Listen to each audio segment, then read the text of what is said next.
Dear Papa Dudut, sumulat ako sa programa ninyong Barangay Love Stories dahil netong mga nakarang araw ay sobrang lungkot ko. Tapos aksidente kong nakita ang isa sa mga uploaded stories ninyo online na agad kong pinakinggan. At nung natapos ko nga ito ay nakaramdam ako ng gaan sa puso ko.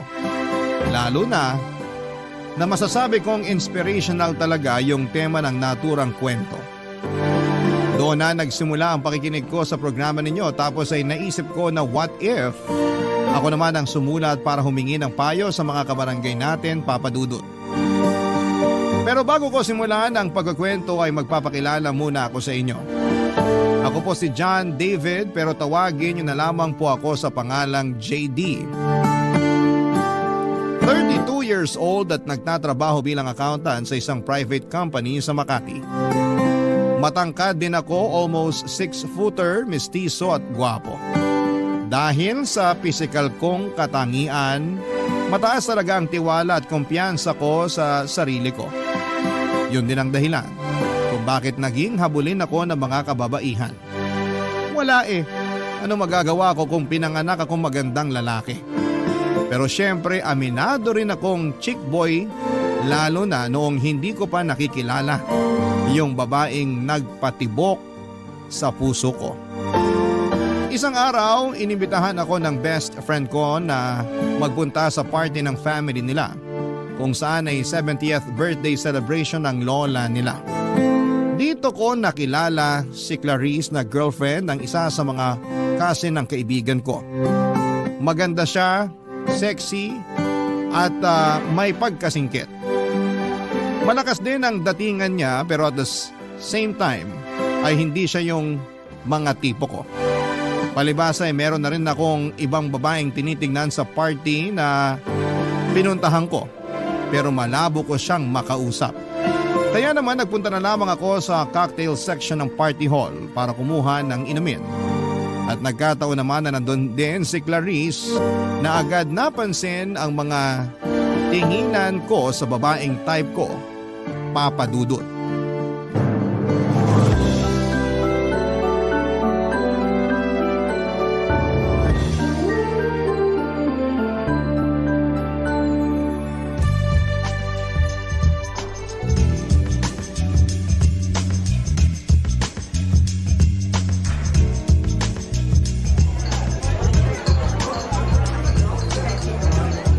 JD, tama? Oo, ikaw si Clarice? Ako nga. Pansin ko kanina pa nang lalaki ang mata mo kakatitig kay Yela. Yela who? Ayun Nahalata mo pala. Masyado ka namang observant. Of course.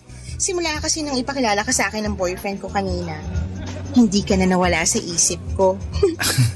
Uy, bad yan. Baka magkasala ka sa boyfriend mo. As if naman magagawa akong magloko Swerte ko na sa kanya, no? Anong ibig mong sabihin?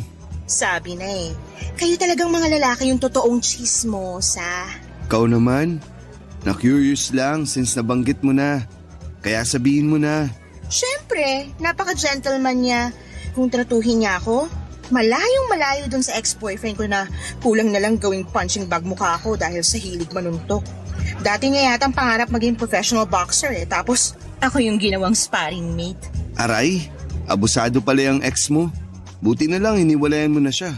Yeah, pero mantakin mo umabot pa kami ng 5 years. 5 years? Natiis mo yun? Oo, mahal ko Kahit naman sino basta mahal mo yung tao, mabubulag ka sa mga red flags nila.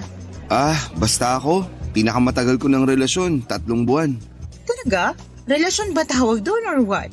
Madali kasi ako magsawa sa babae. Gusto ko nagpapalit agad. Hindi ko kaya magtiis sa isang relasyon kapag di na ako masaya. Yan talaga ang mga salitaan ng mga certified chick boy. Wala tayong magagawa. Pinanganak tayong gwapo at habulin ng mga babae. Ay nako, pero sa nakikita ko, ikaw naman yung maghahabol sa babae. Balita ko kasi may pagka-man-hater yang si Ella. NBSB din, kaya good luck sa'yo kung paano mo popormahan. Ganun ba? E di pag naging kami, ibig sabihin ako yung magiging unang boyfriend niya. Ganun na nga.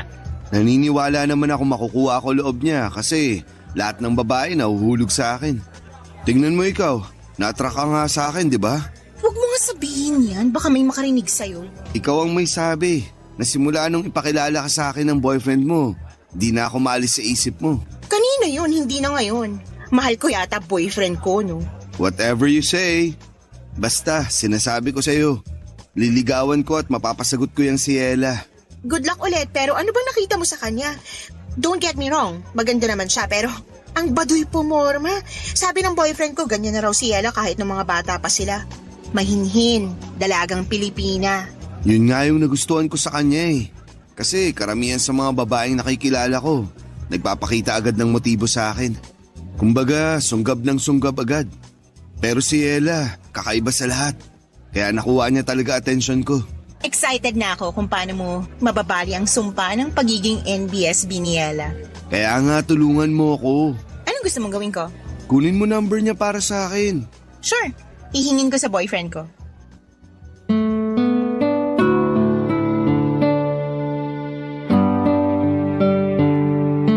Maganda si Ella, maputi, makinis ang balat, maamo ang mukha pero may pagkamanang manamit.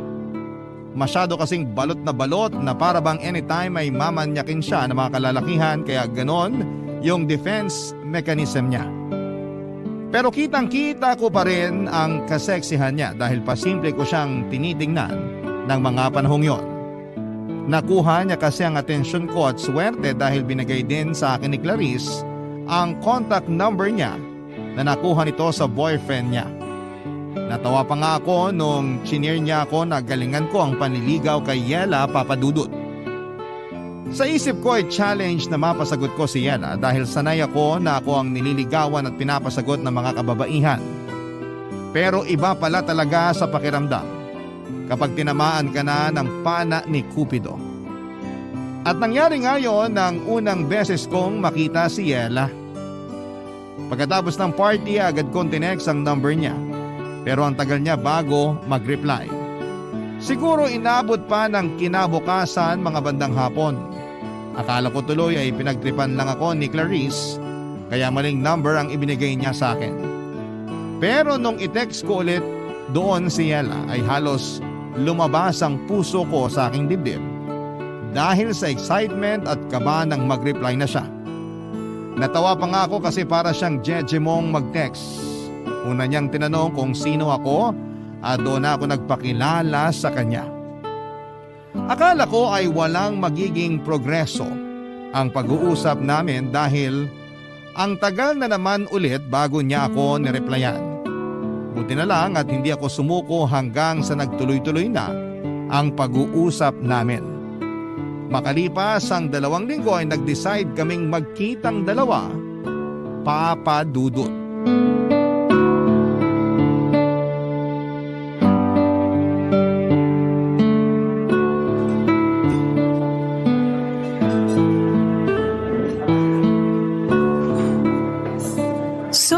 Kay Clarice mo pala nakuhang number ko Oo, kinuha niya sa boyfriend niya na pinsan mo. Kahit kailan talaga yung babaeng yun masyadong mapapil. Bakit? May galit ka ba sa kanya? Wala, pero kasama kasi siya ng mga pinsan ko na nagpupush sa akin na makipag-date para magka-boyfriend na.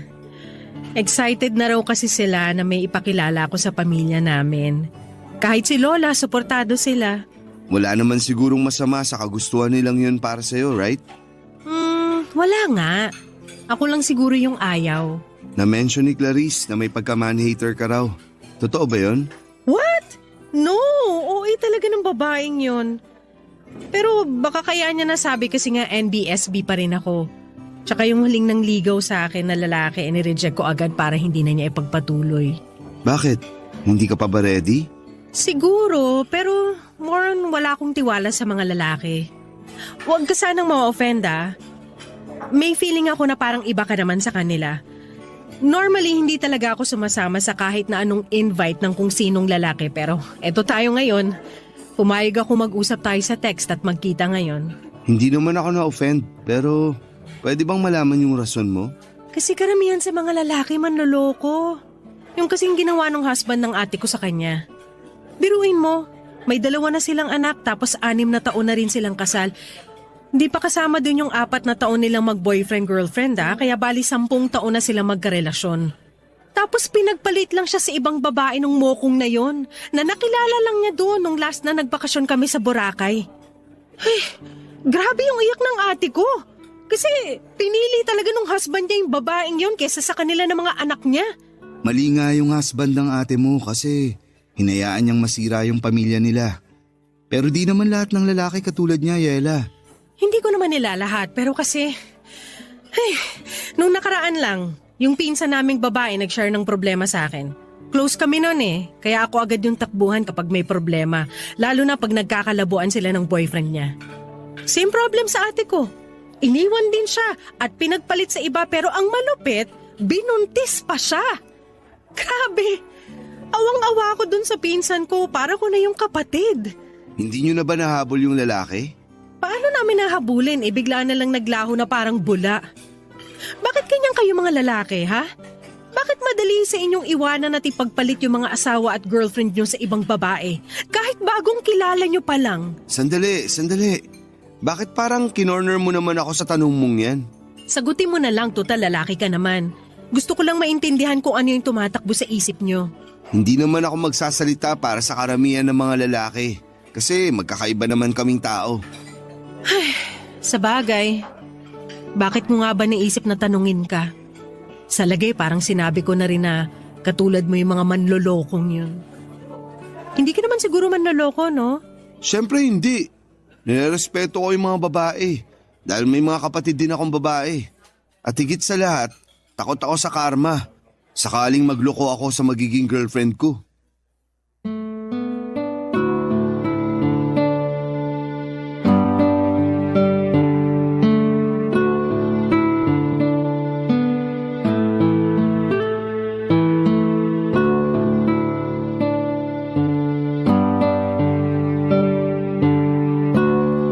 Papadudot after ko siyang i-date sa isang mamahaling restaurant sa isang lugar na kung saan ay hindi ko akalaing magdadala ako ng babae. Pinasyal ko naman siya sa park, Papadudot, since nabanggit niya na mahilig siya sa nature. At buti na lang dahil maganda ang panahon ng araw na yon. Marami po kaming napag-usapang mga bagay tungkol sa trabaho niya at hobbies niya. Yung iba nga ay mga random things lang pero nagulat ako. Kasi na-enjoy kong pakinggan at malaman yon. After our first meet-up/date ay hinatid ko na si Yela sa apartment na tinutuluyan niya. Pero bago kami maghiwalay ay ninakawan ko siya ng halik sa labi niya. Kabado ako kasi akala ko ay sasampalin niya ako pero kitang-kita ko lang na nag-blush siya at ngumiti, Papadudot. Tapos ay nagulat ako kasi bigla niyang inangkla ang mga braso niya sa leg ko. At hinapit ako palapit sa kanya para ipagpatuloy ang aming halikan. Ang date namin yon ay nasundan pa ng ilang paglabas na masasabi kong nauuwi. Or nauuwi sa pag-check-in namin sa motel dahil hindi na talaga namin kayang pigilan ang init ng aming mga katawan. Oo, nakuha ko na si Yela sa kama pero hindi pa kami mag-on. Kaya nag-worry ako ng husto dahil baka wala talaga siyang planong makipagrelasyon sa akin. Pumayag naman siyang ligawan ko pero hindi niya pa rin ako sinasagot. Ewan, hindi lang ako sanay siguro kasi si Yela ang unang babaeng niligawan ko. Kaya naman may pangamba sa puso ko na baka pinapaasa niya lamang talaga ako. At sa huli, wala akong mapala sa kanya ng mga panahong yon. Papadudot. Barangay Love Stories. Barangay Love Stories. Pero lahat ng agam-agam ko kay Yela ay nawala. Noong pagkaraan ng 1 buwan na panliligaw sa kanya ay binigay na niya sa akin ang matamis niyang oo. Grabe. Pakiramdam ko ako na ang pinakamaswerteng lalaki sa mundo dahil girlfriend ko na siya, Papadudot. Sa sobrang saya ko noong sinagot niya ako sa isa sa mga date namin, nilibre ko yung mga katabi naming table na kumakain. Wala sobrang in love ako kay Yela at ang sarap-sarap nito sa pakiramdam. Ilang larawan ko yon na para bang hindi na nakasayad sa lupa ang aking mga paa at nakalutang na ako sa ulap, Papadudot. Noong naging mag-on kami ni Yela ay doon ko na-discover na marami pa rin kaming pagkakaiba. At dahil nga may pagka-introvert siya, hindi ko siya mayayang pumunta sa mga bar para mag-relax at uminom ng kaunti. Kaya ang ending ay tropa ko na lamang ang niyayaya ko o kung hindi naman sila available ay nagsusolo na lamang ako. Pinapayagan naman ako ni Yela kasi hindi naman siya mahigpit, which I like dahil ayoko nung pakiramdam na kinokontrol ako. Masaya na rin naman ako na may kaunting lungkot kasi sana naman kahit papaano subukan man lang niyang makisama sa mga trip ko, Papa Dudut.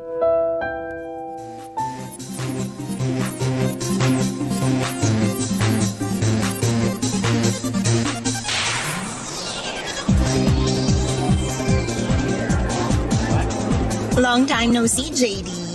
Hi, Clarice! Long time no see rin. May kasama ka ba? Wala, solo trip. Ikaw? Wala rin. Akala ko pa naman kasama mo si Yela. Congratulations pala kasi sa wakas nasira mo na yung sumpa ng pagiging NBSB niya. Thank you. Sabi ko naman sa'yo, mapapa-oo ko siya. Ikaw wala kang tiwala sa kagwapuhan ko. Kasalanan ko bang mawalan ng tiwala sa'yo? Naghuhumiyaw din yung pagiging chick boy mo. Hindi na ako chick boy. Good boy na ako.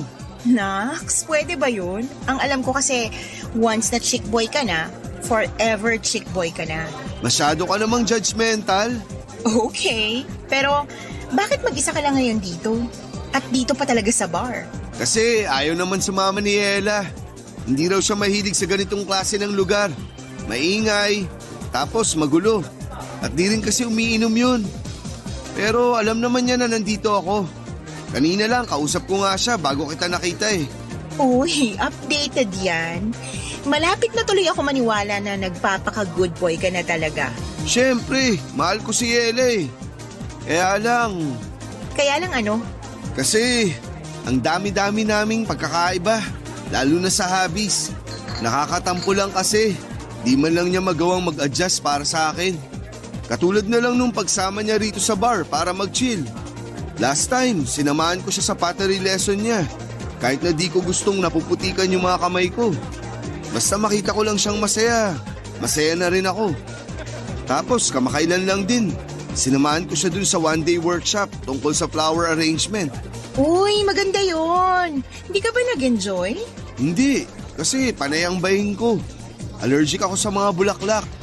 Ang ending, nagpa-ear ako ng wala sa oras dahil lumala yung allergy ko. Grabe yun. Grabe nga. Kung ako yan, magagalit ako kay Yela. Kasi mukhang pinipilit ka niyang gawin yung mga bagay na hindi mo naman gusto. Ikaw na may sabi. Ganun talaga kapag mahal mo yung tao. Oo nga, pero hirap niyan kasi bago pa lang kayo magkarelasyon Baka mamaya maging dahilan niya ng mga away niyo. Okay na yun. Nakamove on na ako dun. Saka humingi na rin naman ng sorry si Ella. Thankful siya kasi sinamahan ko pa rin daw siya. Nangako na lang siya na babawi sa akin. Kaya nga akala ko sasamahan niya ako nung niyaya ko siya mag-bar. Pero hindi. Kaya eto, mag-isa lang ako. Ikaw, nasan boyfriend mo? He's busy. May business trip ilang araw na. At miss na miss ko na nga.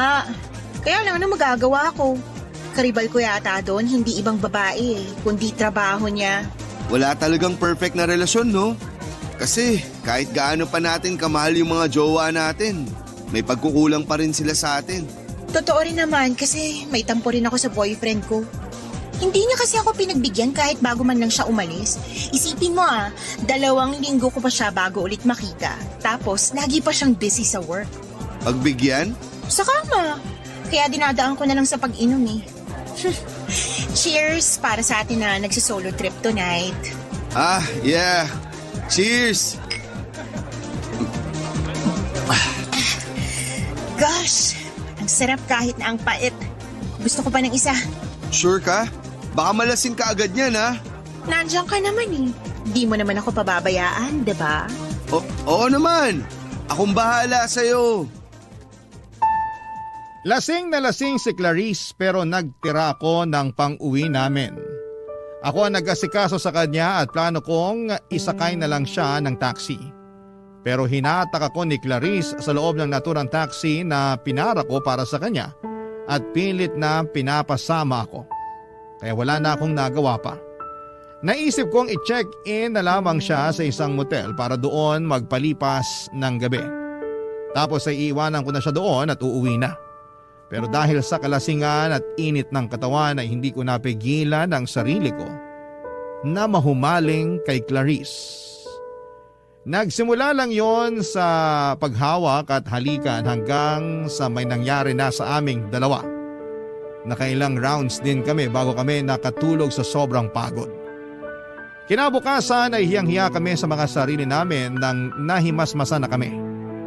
Nakiusap ako sa kanya na huwag ipagsasabi kahit kanino ang nangyari sa amin dahil mahal ko ang pinsan niya. Sumang-ayon naman si Clarice dahil may boyfriend din siya noong mga panahong yon. Nauna ako mag-check out sa kanya at agad kong tinext si Yela.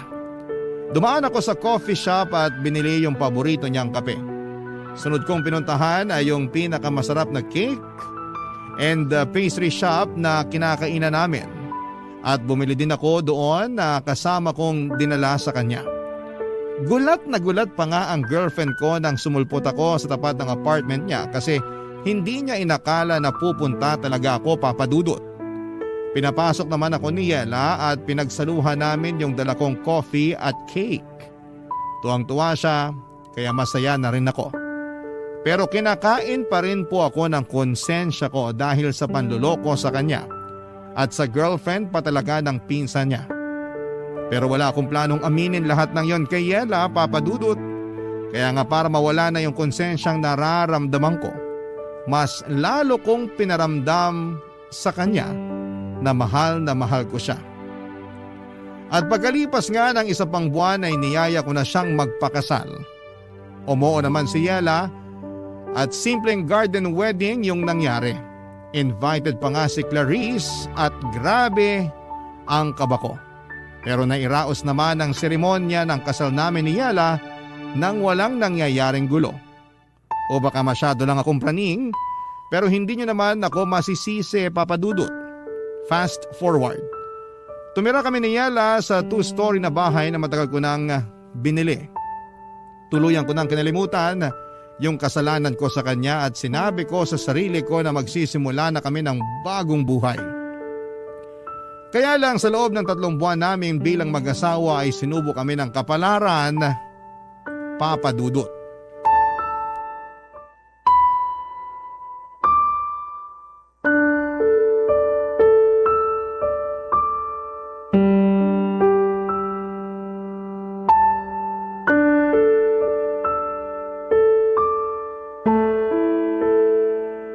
Negative na naman, babe. Ganun ba? Hayaan mo na. Subukan na lang ulit natin. Pero paano kung wala na naman?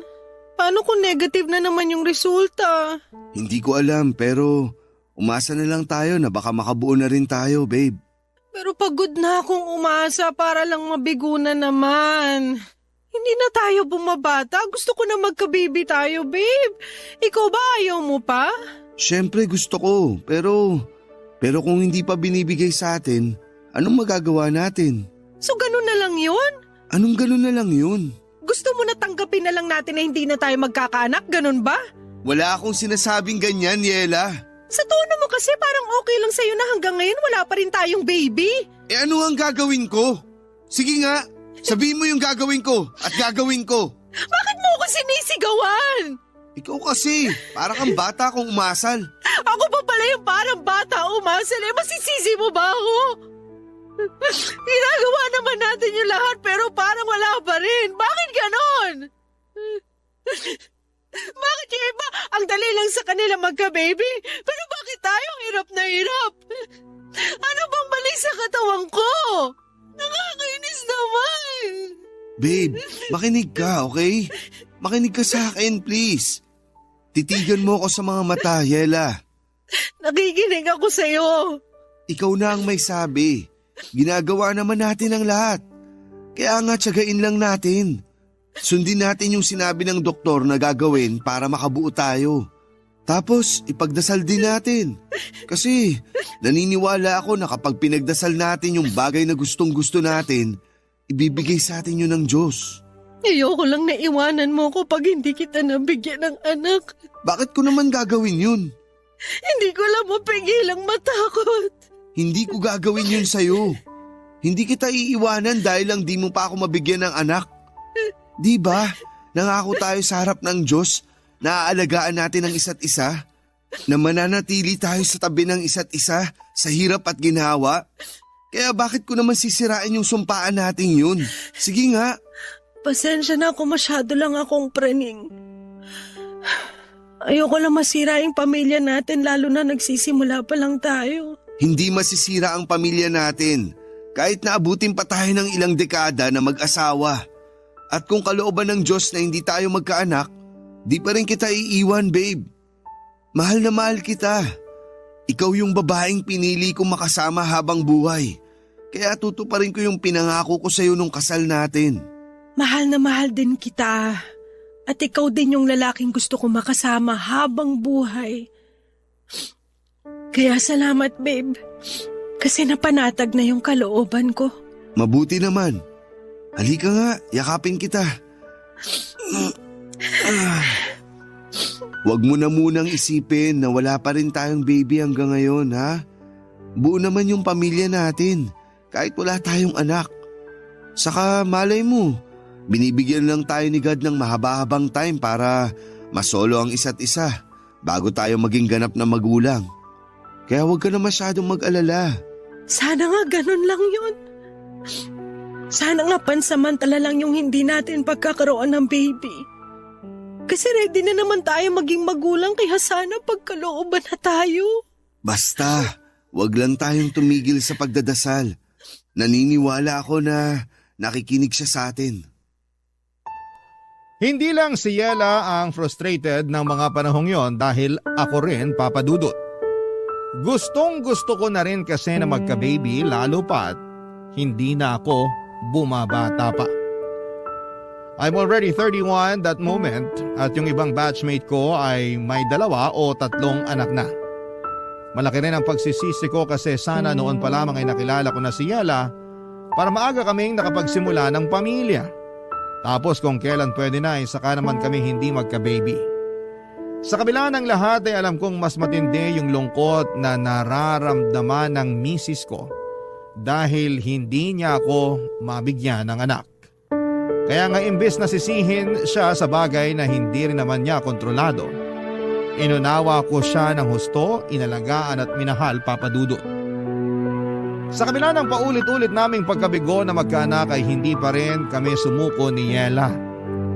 Regular kaming nagpapakonsulta sa doktor at sinusuyod ang lahat ng pwedeng makatulong sa amin. Ganon din na sinusunod ang mga payo ng mga eksperto. Pero higit sa lahat ay natutunan naming lumapit sa Panginoon para ipanata ang pagkakaroon namin ng anak. Nandun yung bumibisita kami sa mga kilalang simbahan para magdasal sa mga santo nila na tuparin ang tanging hiling naming mag-asawa upang mas makumpleto na ang pamilya namin. Mahirap pero nandun yung pag-asa na isang araw ay diringgin din ng langit ang aming dasal na magkaanak na, Papa Dudut. Barangay Love Stories. Barangay Love Stories. Pagkalipas ng 2 buwang pamamanata at pagdarasal na sana'y mabuntis na si Yela, ay sinurpresa niya ako isang umaga ng magandang balita. Kakatapos lang niyang magpiti noon at ayon sa resulta ay buntis siya, Papa Dudut. Buntis ang misis ko. Kaya naman sobrang saya namin. Nag-aayakan pa nga kami mag-asawa at nagpasalamat sa may kapal dahil sa blessing niya sa pamilya namin. Bigla kaming nabuhayan ng loob dahil sa paparating naming baby. Sa katunayan ay bilang excited parents ay hindi na kami magkanda o gaga sa pagpaplano ng mga gamit na bibilhin at bagay na gagawin kapag pinanganak na ang aming anghel. Kaya lang ay hindi na yon natupad dahil pagkalipas lamang ng 2 linggo ay dinugo na si Yela at nalaglag ang baby namin. Masakit mawalan ng anak, Kahit na sabihin ninyong dugo pa lamang yon at hindi pa naman nagtatagal simula nang mabuo sa sinapupunan ni Yela. Pero matagal namin siyang hinintay at kinasabikang dumating. Kaya gano'n na lamang ang hinagpis naming mag-asawa nang maagang bawiin sa amin ang aming anak, Papa Dudut. Pagkalipas ng 2 buwan ay sinubukan ulit naming magka-baby at positive ulit si Yela. That time ay mas iningatan na namin ang pagbubuntis niya pero pagkalipas lang ng 1 buwan ay muling nalaglag ang baby namin. Lugmok na lugmok kaming mag-asawa at hindi ko makausap ng matino si Yela. Hanggang sa bigla na lamang pumasok sa isipan ko yung kasalanang nagawa ko kay Yela. At ewan ko ba kung bakit ko biglang chinat sa messenger si Clarice para maglabas ng nararamdaman sa kanya. Kinomfort naman niya ako at aaminin kong gumaan ng feelings ko ng panahon na yon. Hindi ko na lamang namalaya na mas madalas ko na pala siyang kinakausap kesa sa misis ko, Papa Dudut.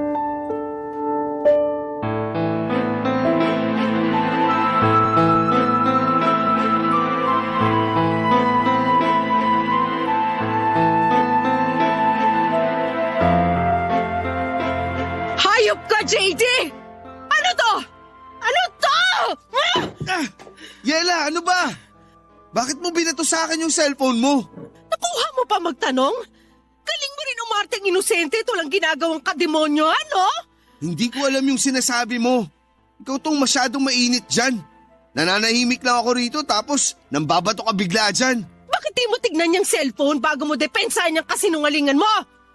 Tignan natin kung makapagmaang-maangang ka pa! Ano ba kasi to? Babe, magpapaliwanag ako. Wala ka na dapat ipaliwanag! Nabasa ko na lahat dyan sa conversation niyo ni Clarice! Walang hiya kayong dalawa, ang bababoy niyo! Hindi naman namin sinasadya, babe. Saka 1 beses lang naman nangyari yun. Wala akong pakialam kahit 1 beses lang yun nangyari. Hindi pa rin yung dahilan para maabsuelto ka na sa panloloko mo sa akin. Kaya pala, ang lambing-lambing mo nung araw na yon kasi may kasalanan ka, demonyo ka. May papunta-punta ka pa sa apartment ko at padala-dala ng kape at pagkain, yung pala.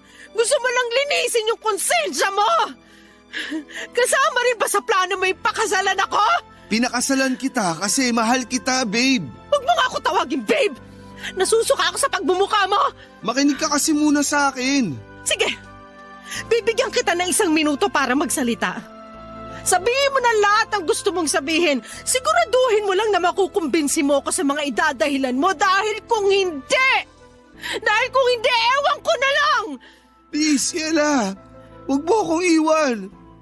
Hindi ko kakayanin pag nawala ka sa akin. Mahal kita eh. Yung nangyari sa amin ni Clarice, wala lang yun. Dahil lang yun sa alak. Saka kasalanan niya kasi inakit niya ako. Nagmagandang loob lang ako na i-check-in siya nun sa motel. Kasi lasing na lasing siya. Pero siya tong nagbigay ng motibo. Pero pinatulan mo pa rin. Ibig sabihin gusto mo rin. Ibig sabihin malisyoso ka. Kaya ginalaw mo siya. O tapos ano na ngayon? Ha? Sa kanya ka naman nagpapacomfort kasi alam mong devastated ako dahil sa pagkawala ng mga anak natin? Ha? Ganun ba yun, JD? Hindi lang naman ikaw yung nagluluksa. Ako rin naman. Pero napaka-unfair mo. At ako pa yung unfair. Oo, kasi akala mo ikaw lang yung nawalan eh. Ako rin naman. Lagi kang nagagalit sa akin na para bang kasalanan ko kung bakit di nabubuhay yung mga anak natin. Hindi mo ako kinakausap kaya sino kakausapin ko? Tapos doon ko na naisip si Clarice kasi alam kong maiintindihan niya ako at di nga ako nagkamali. Ang kapal ng mukha mo! Wala kaming ginagawang masama ni Clarice. Nagpapa-comfort lang ako sa kanya. Pero bakit ka nagpapacomfort sa ibang babae? May asawa kang tao. Alam mo, napakabulok ng katwiran mo. Walang ginagawang masama, natikman nyo na nga yung isa't isa. Yela, huwag kang magsalita ng ganyan. Bakit? Nahihiya ka?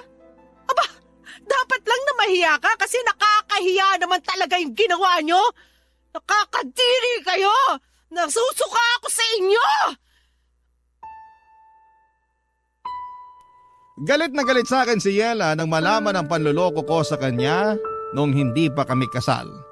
Pero wala na rin naman ako magagawa para itama ang pagkakamaling yon dahil sa nangyari na. Pilit kong pinaintindi sa kanya na dala lamang yon ang kalasingan at bugso ng damdamin pero nagbingi-bingihan si Yela sa mga rason ko. Hindi ko na alam ang gagawin ko noon at naiyak na lamang din ako sa sobrang aburido dahil sa kamalasang nangyayari sa pamilya namin. Galit na galit sa akin si Yela, kulang na lamang ay isumpa niya ako, Papa Dudut. Muli ako nakaramdam ng konsensya sa mga kasalanan ko sa kanya pero thankful pa rin ako dahil hindi ako hiniwalayan ng misis ko. Siguro kahit papaano ay tinablan siya ng pakiusap ko na huwag akong iiwanan. Mahal na mahal ko kasi siya. At nangako ako na gusto kong bumawi sa mga pagkakasala ko sa kanya.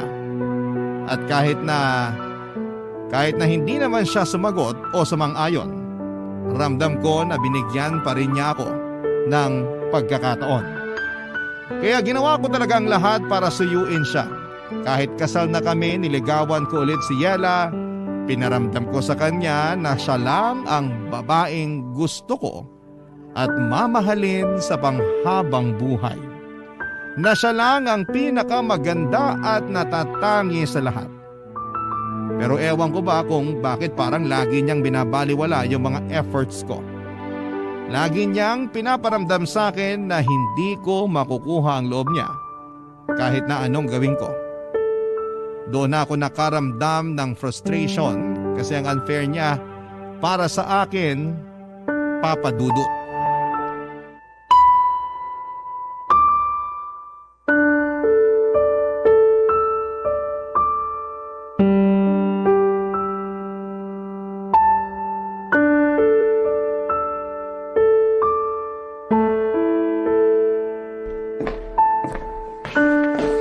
Babe, pinagluto kita ng paborito mong sopas. Ito dinalan kita. Lapag ko lang dito sa may tokador. Kain ka na. Salamat pero ayoko. Wala rin naman akong gana. Ay, pero hindi ka rin nagapunan kagabi. Natulog ka lang kasi sabi mo wala ka rin gana. Kailangan mong kumain kahit konti dahil iinom ka pa ng gamot. Ilang araw na yung lagnat mo. Pwede ba iwanan mo na lang ako kasi lalong sumasama pakiramdam ko sa ingay mo eh. Dami mong sinasabi na iinis ako. Nag-aalala lang naman ako sa'yo. Wala akong pakialam. Yela naman, di mo kailangan sumigaw. Naririnig naman kita eh. Kung naririnig mo naman pala ako, edi sana kanina ka pa umalis. Nag-aalala nga ako sa'yo kasi ilang araw ka nang may sakit. Kaya hindi ka gumagaling kasi ang tigas ng ulo mo. Mas gusto ko nga na hindi na ako gumaling para mamatay na lang din ako katulad ng mga anak natin. Huwag mo namang sabihin yan oh. Sasabihin ko yung gusto kong sabihin dahil ito yung niraramdaman ko. Pagod na ako, JD. Pagod na akong pakisamahan ka sa isang bubong dahil ang asawa na kita. Sinubukan ko naman na patawarin ka. Nabigyan ka ng tsansa na bumawi pero sa tuwing nakikita kita, naaalala ko yung pagtataksil mo sa akin. At wag mo na rin subukan mga tuwiran dahil hindi na inuubra sa akin, hayop ka. Ay, pero ginagawa ko naman lahat, di ba? Bumabawi ako. Nagsisisi. Pinaparamdam ko sa'yo na ikaw lang yung mahal ko. Akala mo ba sapat na yon? Kasi kung oo, di sana nawala na tong pait at bigat na nararamdaman ko sa dibdib ko. Sana kung ganun lang kadali ang lahat, matagal na kitang napatawad pero hindi eh.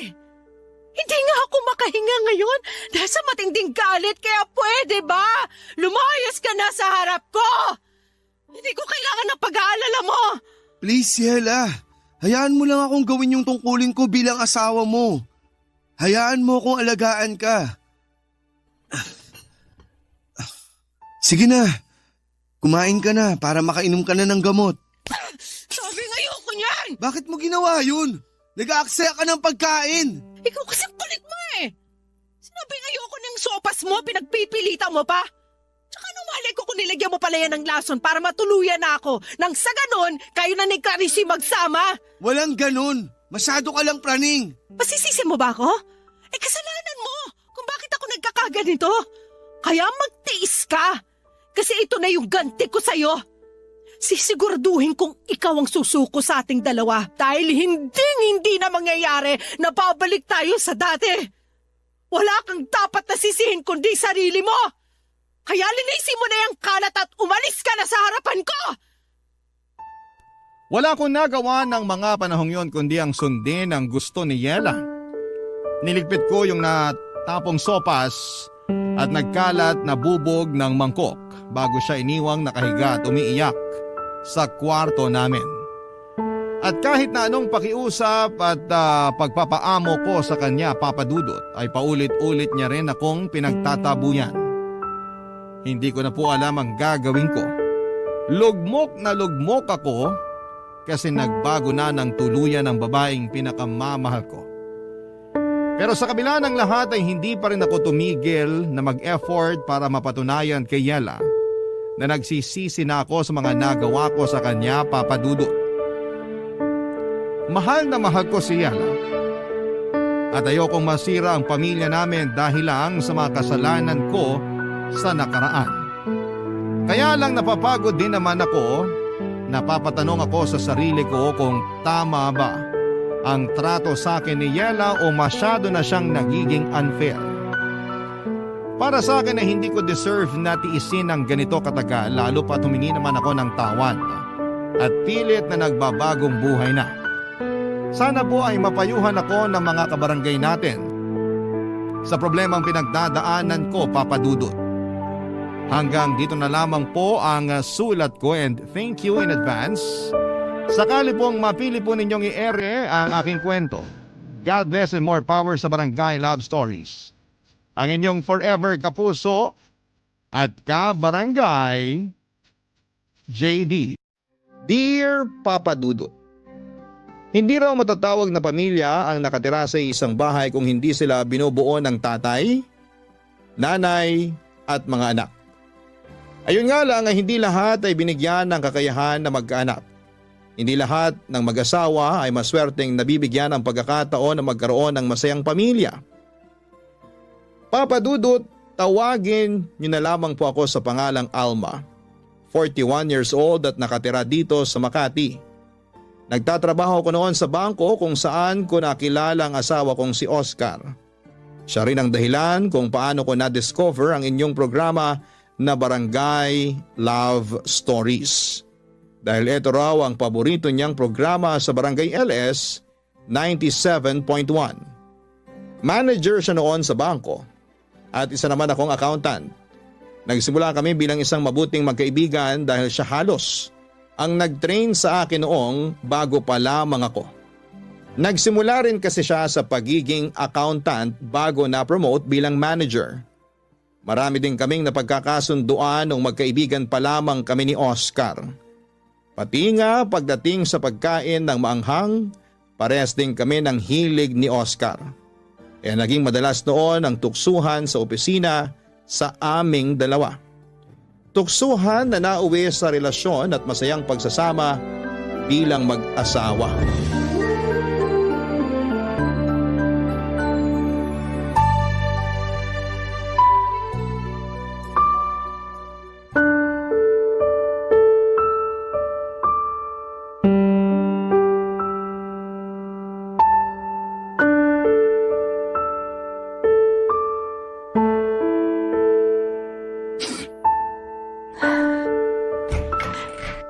Alma, nalaban mo ba yung color blue na uniform ko? Alma? Umiiyak ka ba? Hindi. Nagtitiklop lang ako ng mga damit dito na sinilong ko kanina. Ano nga yung hinahanap mo na uniform? Bakit ba umiiyak ka na naman? Hindi naman ako umiiyak. Huwag ka na mag-deny kasi namamaga pa yung mga mata mo. Sabihin mo na lang sa akin ang totoo. Wala namang dahilan para umiyak ako, Oscar. Medyo sinisipon lang talaga ako kaya naluluhan na rin ang mga mata ko. Yung baby ba natin? Dahil ba to sa pagkalaglag ng baby natin mula sa sinapupunan mo ilang buwan nang nakakaraan? Sabi ko naman sa'yo, hindi mo kailangan na maglihim sa akin. Akin na nga yung mga kamay mo at hahawakan ko ng mahigpit. Sorry, Oscar. Bakit ka naman nagsasorry? 4 na buwan na kasi ang nakakalipas mula nang makunan ako. At nangako ako na hindi na ulit ako iiyak pa. Pero hindi ko talaga mapigilan na maluha eh. Normal lang naman na umiyak, lalo na sa'yo. Halos 6 na buwan mong pinagbuntis ang anak natin. Kaya alam ko na ikaw ang mas apektado sa pagkawala niya. Hindi ko lang kasi maintindihan, Oscar. Bakit ganun? Bakit kailangan na mawala pa siya sa atin? May dahilan kung bakit nangyayari ang mabibigat na bagay sa buhay natin, Alma. Ano pa bang dahilan ang pwedeng ibigay? Sa 4 na beses na pagkawala ng baby natin mula sa sinapupunan ko. Bakit kailangan pa ulit-ulit na lang ako makunan? Bakit kailangan na mangyari pa sa atin to? Bakit tayo pa? Hindi ko masasagot yan sa ngayon.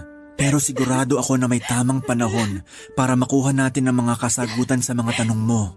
Saan ba ako nagkulang, Oscar? Sinabi ko naman sa'yo noon na wala kang naging kahit na anong pagkukulang, Alma. Oscar, sinunod ko lahat ng bilin ng doktor sa akin. Mula sa pagkain ng mga tama hanggang sa pahinga na kailangan ng katawan ko. Pumayag na nga rin ako na mag-resign sa trabaho gaya ng sinabi ng doktor na dapat kong gawin. Mas inalagaan ko ang katawan ko para sa baby natin. Pero bakit pumitiw pa rin siya?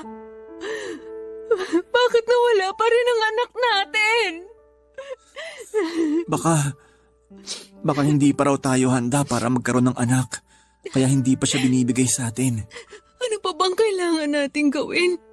Para makita ng Diyos na handa na tayo maging magulang. Alma, mahirap sagutin ang mga tanong mo dahil hindi ako ang Diyos. Isa lang ang alam ko. Wala kang naging pagkukulang. Naging mabuti kang asawa sa akin at ina sa mga anak natin na pinagbuntis mo kahit hindi man sila nabuhay sa mundong to. Oscar, sorry. Sorry talaga. Sorry kung palagi na lang akong ganito. Palagi na lang akong umiiyak. Sorry kung palagi mo na lang akong nakikita na mahina. Tahan na, Alma. Hindi mo kailangan na mag-sorry sa akin. Ang gusto ko lang, kahit alam ko na mahirap, magpakatatag ka. Kasi yun ang paulit-ulit kong ginagawa. Nahihirapan din ako kasi 4 na beses na tayong nawalan ng anak. Nahihirapan ako pero nagpapakatatag ako para sa'yo. Kaya sana, yun din ang gawin mo. Magpakatatag ka rin para sa akin.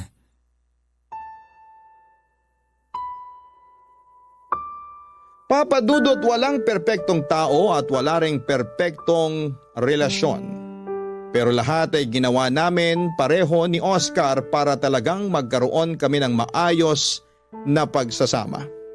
Solong anak lang si Oscar na mga magulang niya kaya umasa ang mga ito na mabigyan namin sila ng maraming apo. Naalala ko pa noong unang beses ko silang makilala. Walang ibang bukang bibig ang nanay niya kung hindi sana maka-4 o 5 anak daw kami ni Oscar. Umaasa raw sila na magkakaroon kami ng malaki at masayang pamilya.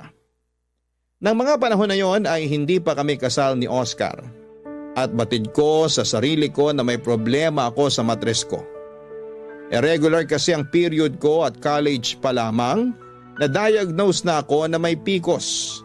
Kaya nga nang makilala ko ang mga magulang ni Oscar at malaman ko ang pangarap ng mga ito para sa kanya ay nangamba ako kaagad na baka hindi ako matanggap ni Oscar kapag nalaman niya ang kalagayan ko. At nangiyain niya ako na magpakasal noon ay naiyak talaga ako na labis niyang pinagtaka at pinag-alala. Halata kasi na hindi tears of joy ang nilabas ng mga mata ko ng mga oras na yon. Luha yon ng lungkot at pangamba. At doon ko sinabi sa kanya ang kalagayan ko na baka mahirapan ako na bigyan siya ng anak. O baka hindi ko na siya tuluyang mabigyan ng anak. At tinanong ko siya kung mamahalin at pakakasalan niya pa rin ba ako kahit na hindi ko siya mabigyan ng anak. Sinabi niya naman na tanggap niya at mamahalin niya ang lahat sa akin. Kaya ng araw na yon, Papa Dudut, ay tinanggap ko ang alok niya ng pagpapakasal sa akin.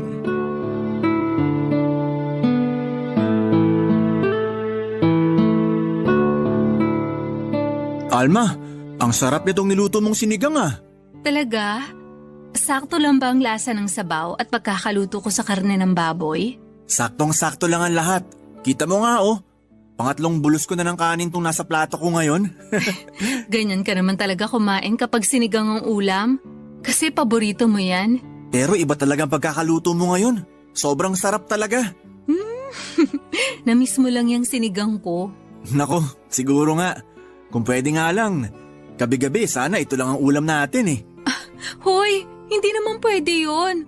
Kasi kailangan din natin mag-ulam ng gulay sa ibang araw. May gulay naman tong sinigang ah. Alam ko, pero iba pa rin yung nag-uulam tayo na puro gulay lang. Lalo na sa ganitong edad natin na malapit na mawala sa kalendaryo. Oscar?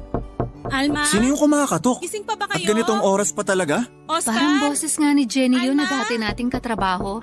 Pupuntahan ko lang Oscar? yung kumakatok kasi Alma? tapos na rin naman akong kumain. Pagbuksan Sige, mo naman ako ng susunod pinto, rin kaagad please. ako. Jenny! Sabi na nga ba at boses mong narinig ko?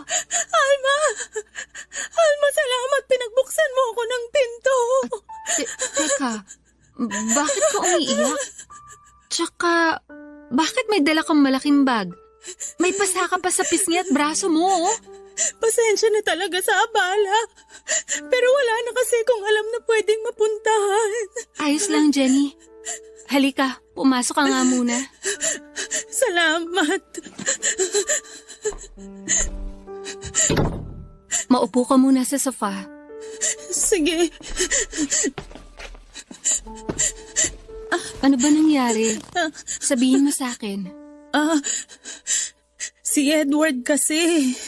Pinagselosan niya yung dati kong kaklase na nakasalubong namin sa mall kaninang umaga. Oh, si Jenny palang bisita natin. Oscar, ikuha mo naman muna si Jenny ng isang basong tubig. Sige, sandali lang. Sinaktan ka na naman ba ng live-in partner mo? Kaya may pasa ka sa braso at pisngi mo? Oo.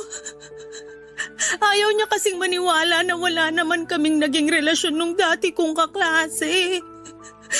Nagulat at natuwa lang kami na makita ang isa't isa kaya bigla siyang napayakap sa akin. Pero pinaalis ko na rin kaagad siya kasi napansin ko na iba nang tingin sa kanya ni Edward. Tapos, nung makaalis siya, pinagtaasan na ako ng boses ni Edward hanggang sa paunahin na niya akong umuwi ng bahay.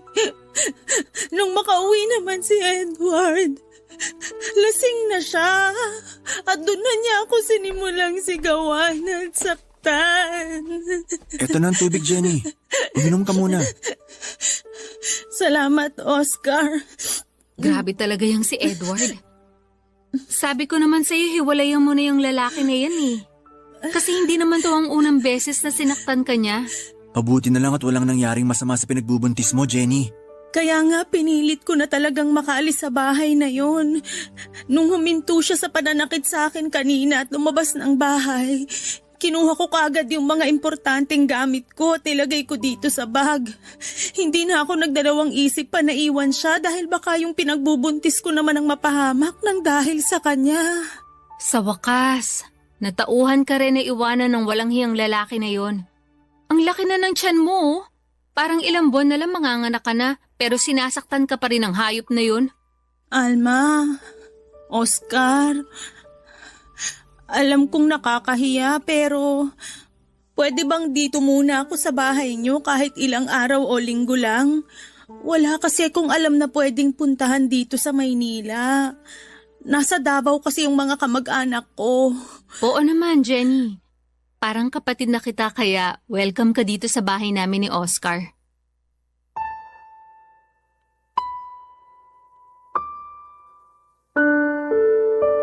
Papadudot, bago kami magpakasal, ginamot ko muna ang PCOS ko at nagpa-regular check-up ako sa isang OBGYN. Gusto ko kasi na maayos kong maibigay ang sarili ko sa magiging asawa ko. Mahigit na 1 taon na gamutan hanggang sa maging regular na ang buwan ng dalaw ko.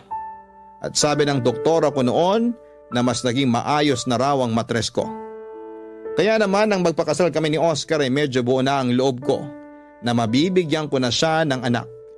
Pero hindi pa rin pala naging madali ang proseso. Lalong tumibay ang pagdududa ko sa sarili ng 4 na beses na akong makunan. Sobrang bigat noon kasi pakiramdam ko, naging pabaya akong ina. Kahit lahat ng payo ng doktor ay sinusunod ko naman. Mula sa minor exercise na kailangan kong gawin, mga gamot na kailangan kong inumin at pagpapahinga para sa katawan ko. Hanggang sa pati na ang pag-resign sa trabaho ko ay sinang-ayunan ko rin. Lahat ng effort at sakripisyo ko ay nakita yon ni Jenny na kaibigan at dati kong katrabaho. Bago siya umalis sa bangko kung saan kami nagkakilala ni Oscar, siya ang pinaka naging malapit na kaibigan ko. Kaya naman alam niya lahat ng tungkol sa kwento ng relasyon namin ng asawa ko. At hindi talaga kami nagdalawang isip na tulungan siya, Papa Dudut. Barangay Love Stories. Barangay Love Stories. Papa Dudut, na unang magtrabaho si Jenny sa bangko kung saan kami nagkakilala ni Oscar noon. Kaya naman nauna rin talaga silang maging magkaibigan. At masasabi ko na si Jenny ang naging tulay para maging malapit kami noon ni Oscar sa isa't isa. At kahit sa ibang bangko na siya nagtatrabaho noon, siya pa rin ang kinuha naming maid of honor sa kasal naming mag-asawa. Nung minsang kausap ko noon si Jenny, naikwento niya sa akin ang tungkol sa pagiging seloso at mapanakit ng live-in partner niyang si Edward. Pero hindi ko inakala na darating sa puntong pupunta siya sa bahay namin na maraming pasa sa mukha at katawan. Pinayuhan namin siyang magsampa ng kaso o kahit na ipabarangay ang kinakasama niya, pero ayaw niya na raw ng mas malaking gulo. Nakiusap na lamang siya na tumuloy sa amin hanggang sa makapanganak siya. Nagsilay ng isang napaka-cute na baby girl si Jenny, Papa Dudut. Malusog ito at kamukha talaga ng kaibigan ko kahit baby pa lamang ang anak niya. 2 buwan pa ang lumipas ay nagpaalam si Jenny na magtatrabaho sa Taiwan at iiwan muna sa amin ang anak niya. May kamag-anak daw kasi itong nagtatrabaho doon at nag-alok ng mabilisang proseso kay Jenny para makapagtrabaho din doon. Ang sabi niya ay magpapadala daw siya ng panggasto sa oras na maging maayos na ang sitwasyon niya doon. Kaya pumayag na rin kami ni Oscar. Maayos ang komunikasyon namin sa unang ilang buwan niya sa Taiwan. Hanggang sa hindi na namin siya muli pang nakausap. May nakarating na lang na balita sa amin na nakapag-asawa na siya ng ibang lahi at hindi pinaalam sa lalaki ang tungkol sa anak niya. Kaya naman sa halos 9 na taon ay kami ang nag-alaga sa anak ni Jenny na si Lotlot.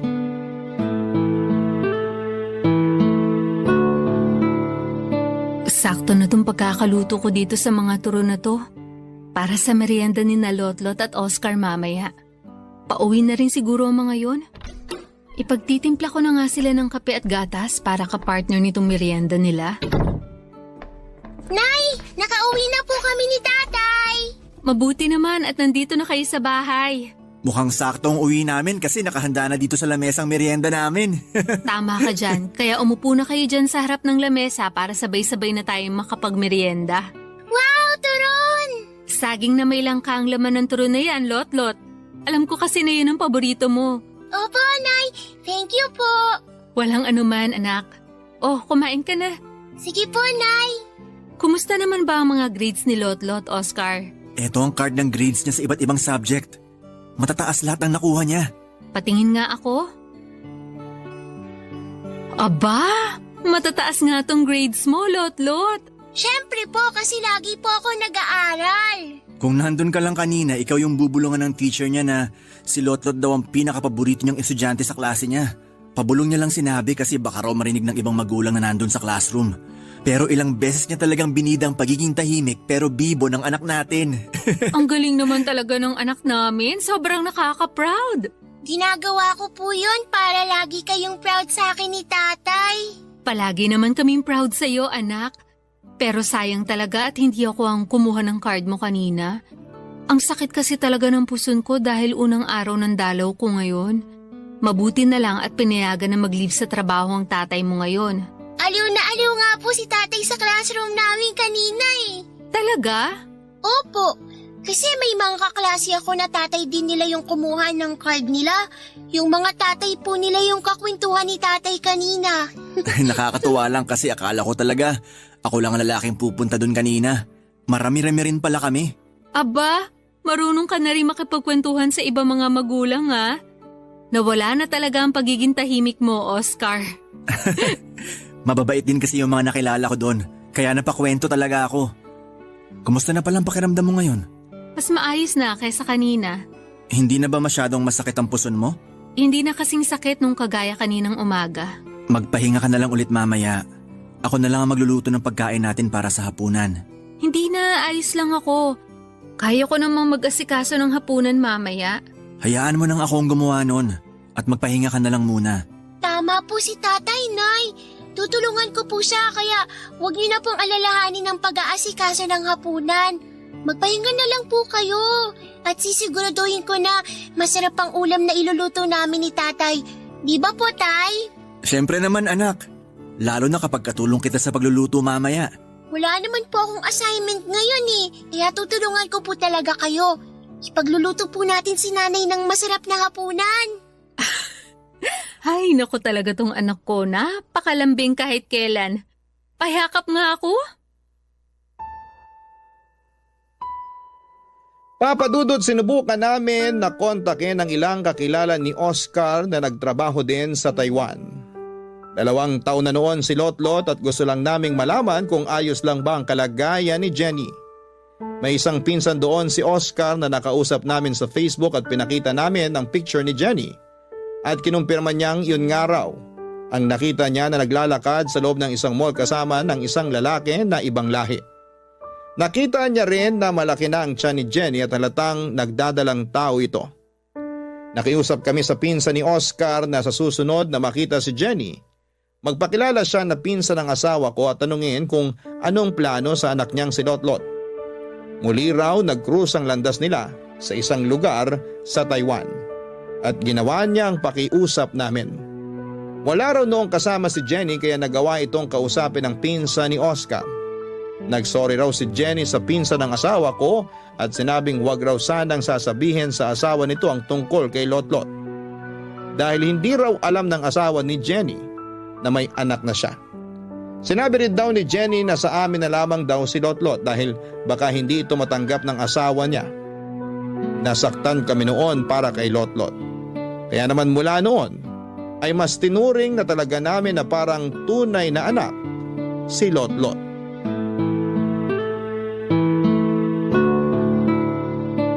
Oscar, heto na ang kape at tinapay mo na may palamang peanut butter. Ilalagay ko muna dito sa mesa tong tray kasi mainit pa tong 2 tasa ng kape na nandito para sa atin. Sige. Salamat Alma. Si Lotlot pala, ano oras makakauwi? Siguro bago mag 5:00. Pero ihahatid naman daw siya nung nanay ng kaklase niya. Medyo malapit lang din naman dito yung bahay kung saan sila gumagawa ng school project ng mga classmates niya. Mukhang napaka-busy ng anak natin Nako, sinabi mo pa, Oscar.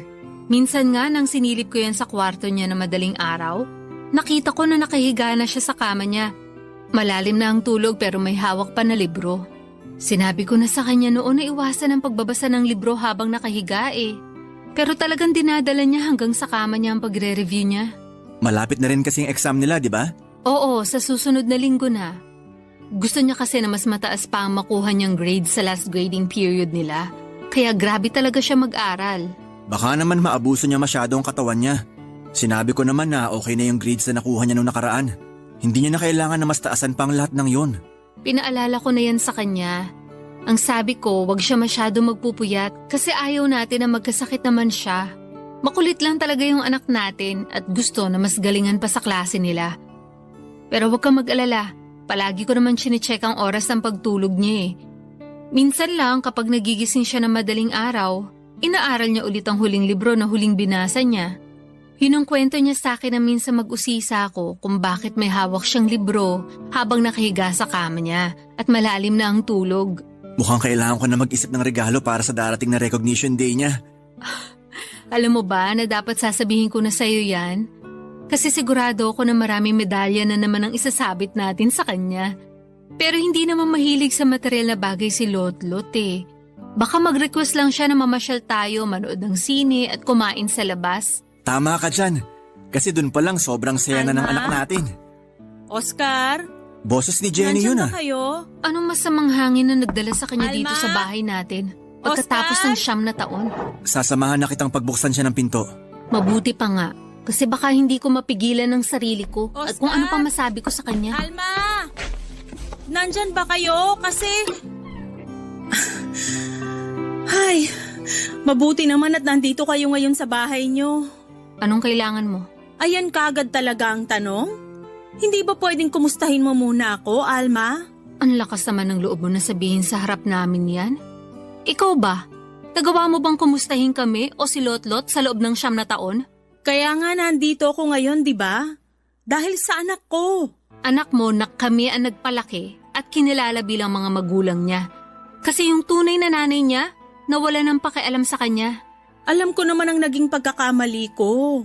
At nandito ako ngayon para itama ang lahat ng yon. At sa tingin mo talaga may itatama ka pa? Alma, Hindi ko naman talaga ginusto na iwanan sa inyo ng matagal yung anak ko.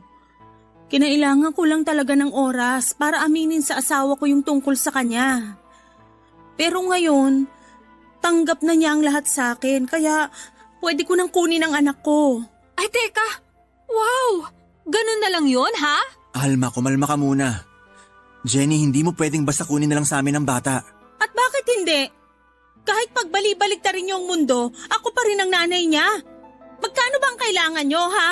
Kwentahin yung lahat ng nagastos nyo sa anak ko at babayaran ko. Kahit kailan, hindi mababayaran ng pera ang ginawa namin pag-aalaga at binigay namin pagmamahal kay Lotlot. Kaya umalis ka na dito, Jenny. Kasi hindi ko ibibigay sa iyo si Lotlot. Hindi mo makukuha sa amin ang anak ko. Hindi mo siya makukuha sa akin dahil ako na ang nanay niya. Ako na, Jenny! Ako na!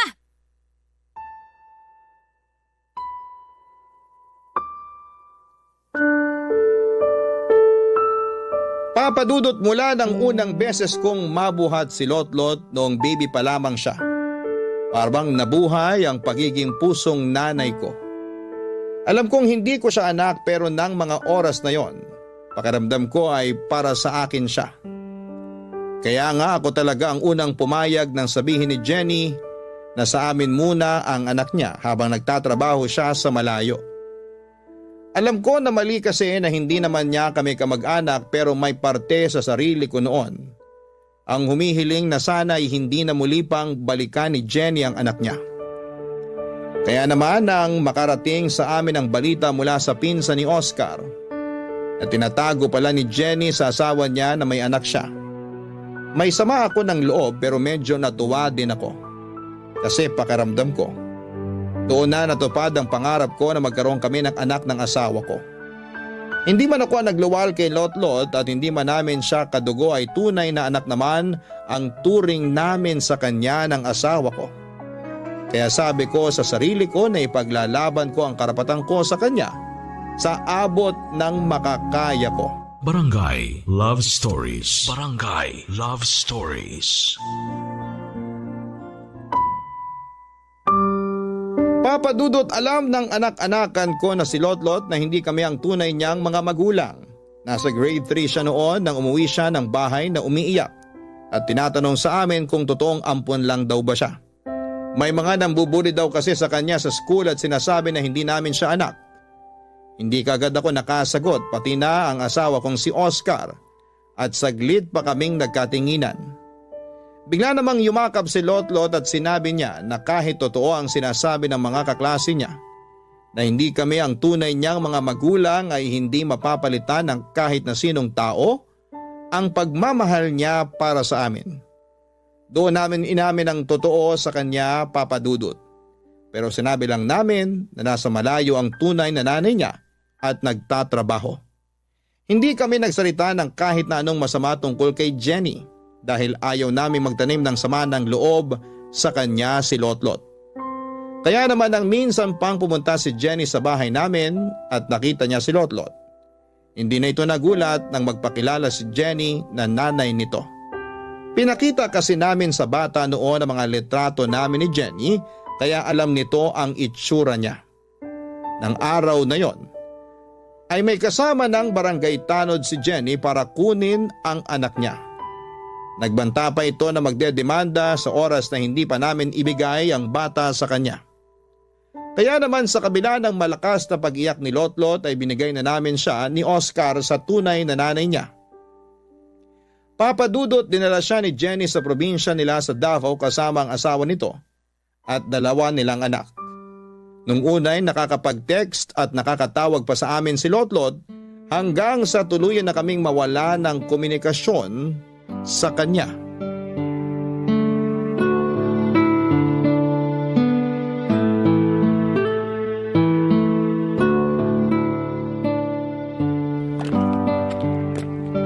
Nandito ka lang pala sa labas ng bahay. Oo. Dinidiligan ko lang itong mga halaman natin dito. Akala ko nasa likod ka ng bahay at naglalaba doon.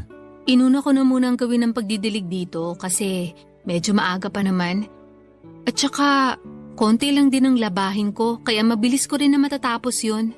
Sige, tutulungan na lang din kita sa pagdidilig sa mga to. Okay. Yung mas maliit na pandilig na lang din ang gamitin mo. Alam ko naman na hindi ka sanay na magdilig ng mga halaman dito eh.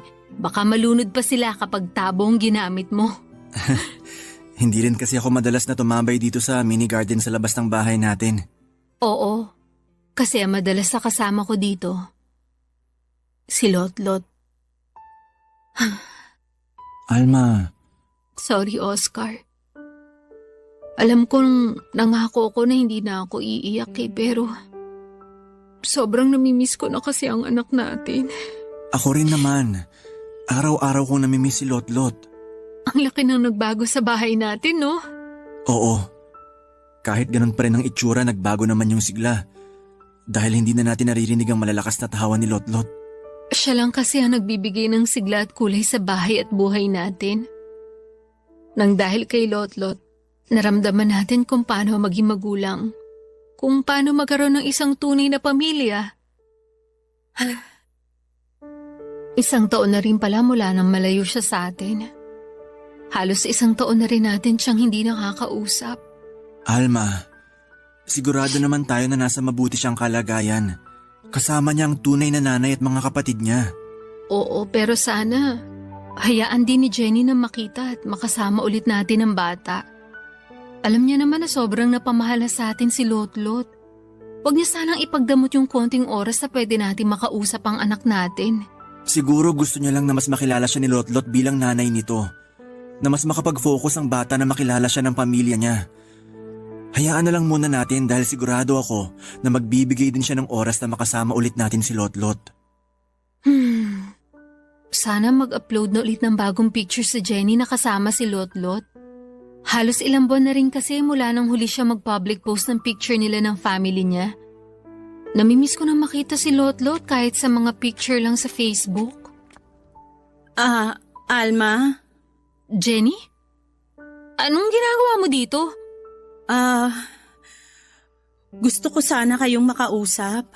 Kasama mo ba si Lotlot? Hindi. Pero siya ang dahilan kung bakit pumunta ako ngayon dito sa bahay niyo.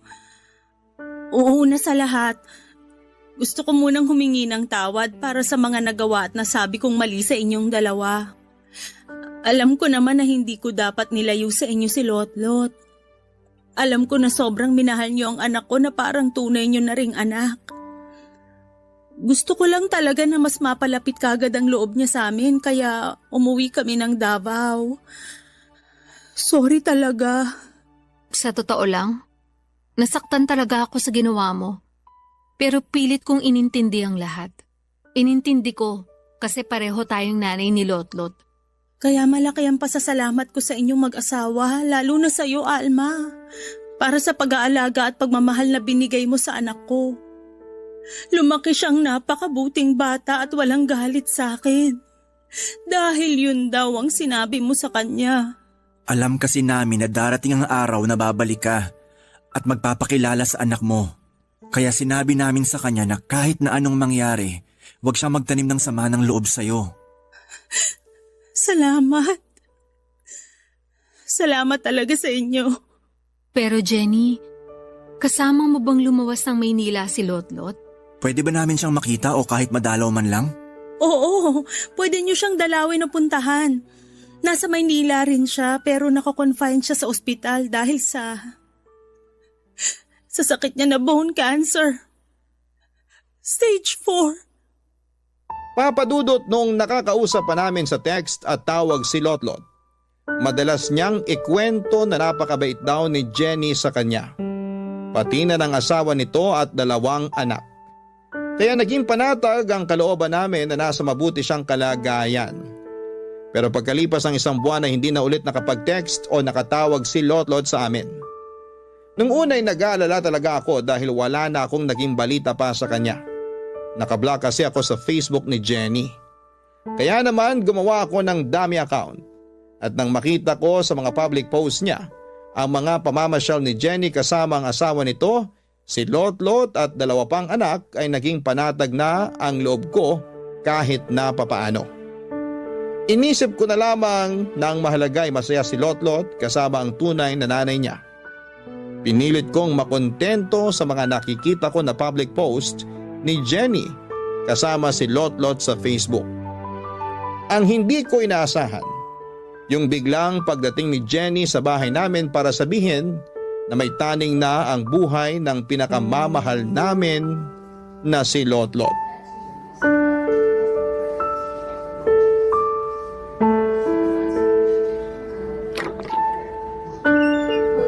Kayo na pala yan, Alma, Oscar.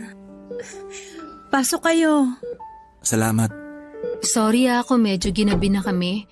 Na-traffic din kasi kami papunta dito sa ospital. Ayos lang. Kakaalis lang din ng asawa ko kasama yung 2 anak ko.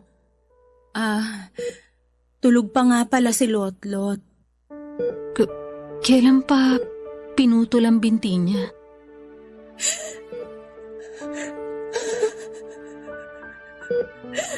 Two months ago. Umasa kasi kami na kahit paano mapipigilan pa ang pagkalat ng cancer sa katawan niya. Maliit na chance pero meron. Yun ang sabi ng doktor. Kaya pumayag kami na putulin yung kanang binti niya kahit alam naming mahirap yun para kay Lotlot. Pero alam nyo, nung itanong ko kay Lotlot kung okay lang ba na maputol yung binti niya para gumaling siya, hindi siya nagdalawang isip na sumagot ng oo. Okay lang sa kanya basta gagaling siya. Matapang na bata kasi talaga si Lotlot. Oo. Hindi kagaya ng nanay niyang napakaduwag sa responsibilidad. Alma, Oscar, sorry kung hindi ko kaagad nasabi sa inyo yung kalagayan niya. Natakot din kasi talaga ako. Natakot na baka magalit kayo sa akin at sabihin niyo na hindi ko siya inalagaan ng maayos. Masyadong mabilis yung pangyayari. Nasa stage 3 na yung bone cancer niya nung ipa-check up namin siya. Masyado ring magulo yung isip ko noon kaya hindi ko na talaga alam kung anong gagawin ko noon. Pero nung sabihin ng doktor na nasa terminal stage na yung cancer niya, alam ko na kailangan nyo nang malaman yung tungkol sa kalagayan niya. Sorry talaga. Gustuhin ko mang magalit. Wala na akong lakas para maramdaman pa yon, Jenny. Ang gusto ko na lang ngayon, makasama si Lotlot. Makasama namin ni Oscar ang anak namin. Ibibigay ko sa inyo lahat ng oras na gusto nyong makasama si Lotlot. Dahil alam ko kung gaano niya kagusto na makasama rin kayo. Lalabas na muna ako. Maiwan ko muna kayo dito kasama ni Lotlot. Sige, salamat.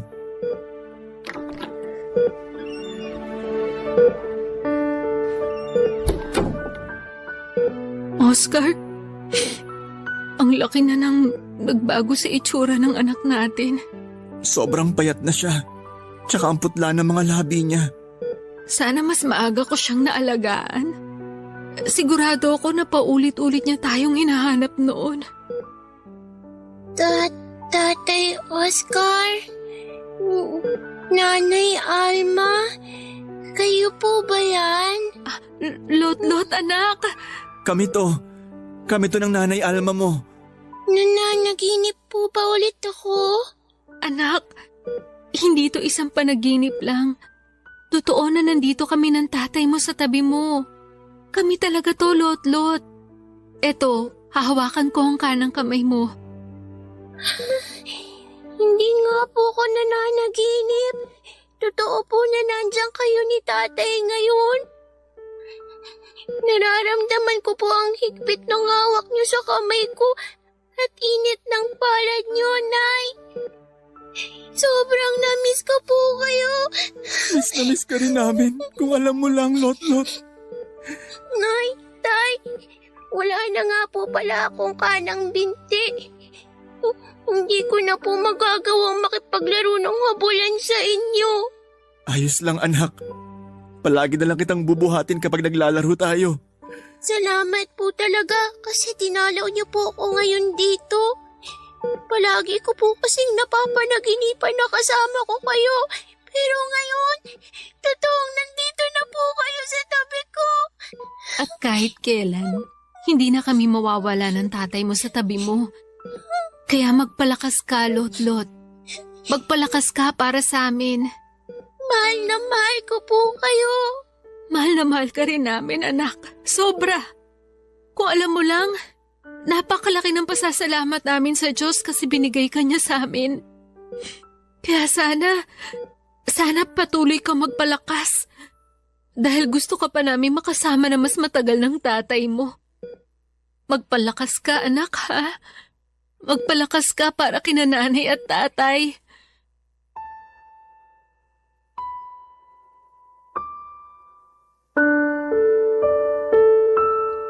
Papadudot nang sabihin ni Jenny sa akin ang tungkol sa sakit ni Lotlot, pakiramdam ko. Ako yung nabigyan ng taning ang buhay. Ang hirap maghanap ng mga salitang pwede kong sabihin kay Jenny noon kasi nilalamo na ako ng matinding kalungkutan. Kaya naman kinabukasan ay kaagad naming pinuntahan ni Oscar ang ospital para dalawin si Lotlot. Grabe ang pagpigil ko ng mga luha nang makita na putol na ang kanyang binti. Pero mas nagpigil ako ng mga luha nang makita ko ang ngiti sa maputla niyang mga labi sa kabila ng kanyang pinagdadaanan. Isang buwan na lang daw ang natitira sa panahon na pwede pa naming makasama si Lotlot. Kaya naman halos hindi talaga ako umalis sa tabi niya. Hinayaan naman ako ni Jenny na mag-alaga kay Lotlot hanggang sa huling sandali ng buhay niya. Mula sa 1 buwan na taning sa kanya ng doktor ay halos 2 buwan ko pang nakasama at naalagaan si Lotlot.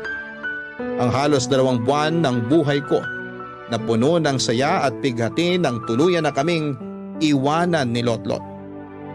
Naniniwala ako, Papadudot, na ang presensya ng bawat tao ay may dahilan sa buhay ng iba. Kaya siguro naiwan sa amin si Lotlot noon ay para maramdaman ko kung paano ang maging isang nanay ng mga panahon na yon. Siya ang naging sagot sa lahat ng matinding kalungkutan na pinagdaraanan ko noon. Nang dahil sa presensya ni Lotlot, na puno ng saya ang 9 na taon ng buhay ko na kasama siya. Akala ko ay pangmatagalan na pagluluksa ang mararamdaman ko nang dahil sa pagkawala ni Lotlot. Pero makalipas ang 5 taon mula nang siya'y magpaalam, dininig ng Diyos ang napakatagal na naming ibinagdarasal ng asawa kong si Oscar. At sigurado ako na tinulungan ako ni Lotlot na ibulong sa Diyos na pagbigyan ang matagal ko nang ipinagdarasal. Ang magkaroon kami ng sariling anak. Dahil ngayon habang sinusulat ko ang kwento naming ito ay mag-4 na buwan na akong nagdadalang tao. Napakalaki ng pasasalamat ko sa biyayang ibinigay sa akin ng Diyos. Dahil sinabi ng doktor na malusog ang baby na nasa sinapupunan ko. Kaya sisiguraduhin ko na pupunuin namin ang pag-aalaga at wagas na pagmamahal ang anak namin sa oras na isilang ko siya. Gaya ng ginawa namin sa unang anak namin na si Lotlot. Umaasa ako na kahit papaano ay may maiwang aral at inspirasyon ang kwento kong ito, Papa Dudut. Inspirasyon na maikli lamang ang buhay ng tao, kaya sulitin po natin ang bawat oras na pwede pa nating makasama ang mga mahal natin sa buhay. Hanggang dito na lamang po ang sulat ko. Mabuhay ang Barangay Love Stories at naway patuloy na mamayagpag ang Barangay LS 97.1. Ang inyong forever kapuso at kabarangay, Alma.